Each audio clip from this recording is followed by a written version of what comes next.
When I first heard they were making an Ant-Man movie, I was pretty excited because I liked the fact that Marvel was going to venture out into some of the lesser-known characters. They had already covered a lot of the major ones, Captain America, Thor, and the fact that they were willing to do an Ant-Man movie made it pretty exciting because that would open up the possibility of having even more obscure characters like Morbius or Moon Knight.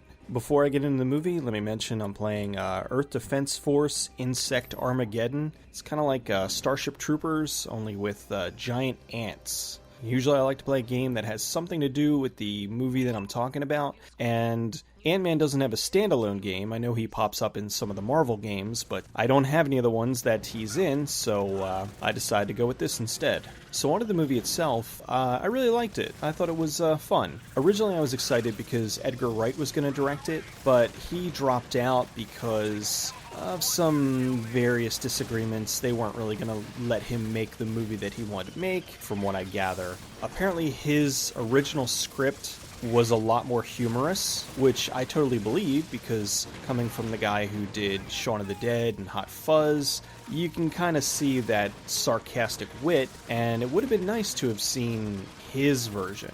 The movie that we did get was good, and it did have some funny moments, but I still can't help but think that his version would have been better. One of the things I liked, I thought the effects were really good. They did a good job of doing the shrinking and growing to make it look like it did in the comics. Ant-Man was a book that I didn't read a whole lot when I was younger. I read, an issue here and there. I don't know how close they were to following the storyline. They could have veered wildly off course, and I wouldn't have known the difference. I like the cast. I thought it was good to see Michael Douglas again. I haven't seen him in anything in a while. Paul Rudd was really good. He worked really well for the role because it was a very sarcastic hero, and he fit it well. The bad stuff, even though the film was about 2 hours, it still felt rushed. It felt like they couldn't wait to get him in the Ant-Man suit, and then once they got him into the Ant-Man suit, they were just sprinting towards getting him to the third act. I looked it up, and evidently there's a much longer director's cut, so hopefully they release that when they put the DVD out. If they have it available, I don't know why they wouldn't release it. It seems like it would give people more of an incentive to buy it,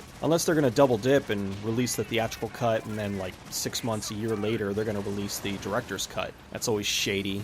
I hate when they do that. I understand the villain of the movie was supposed to be gradually going insane because of the chemical he was taking, but he was borderline mustache-twirling bad guy. He just got silly over the top. It fit the tone of the movie, but it didn't necessarily make him a scary villain.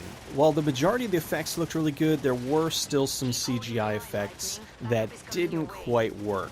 There was a scene where Paul Rudd was trying to walk on the floor and there were ants everywhere, and it just looked really fake. A big thing that bugged me, and it's not the movie's fault, I'm going to have to venture here again, the trailer showed the best visual gag in the movie. The part with the train, I thought that was really funny, and I was annoyed because when it happened, I knew it was going to happen.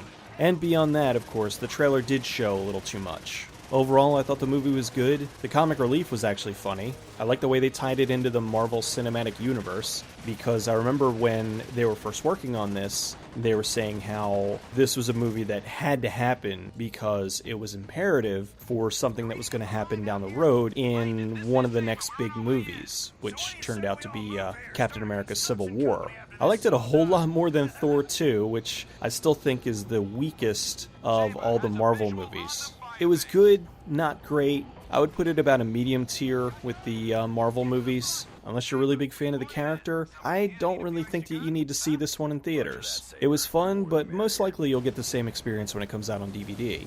If you're a big fan of the Marvel movies, then yeah, seeing this one in the theater is a no-brainer.